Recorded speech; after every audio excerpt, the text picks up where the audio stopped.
Gardening today at Cuevas Helena. As you can see, it's a beautiful day. Mark's been very busy, he's been taking all that out. We lost quite a lot of that just with the colder weather.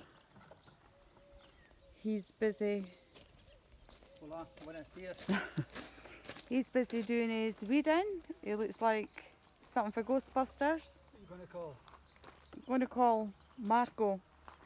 And that's for these two areas there. They're going to be for where he is. They're for new rockeries. I'll just turn you around, and so he's been busy getting all the weeds out here and all up this area. We're just trying to get all organised and all ready for when we can open guests, and we've got to get the kiddies area all done. See the weeds. Can't wait till we've got kids on the shoots and the swings. Oh, and this is a new addition that we've got. It's a wee seesaw.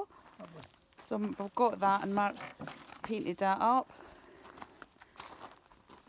So that's what's been happening today. A little bit of gardening. There's always something be getting done here. Hope yous are all well. I hope the weather's not too bad in the UK or wherever yous are. Bye.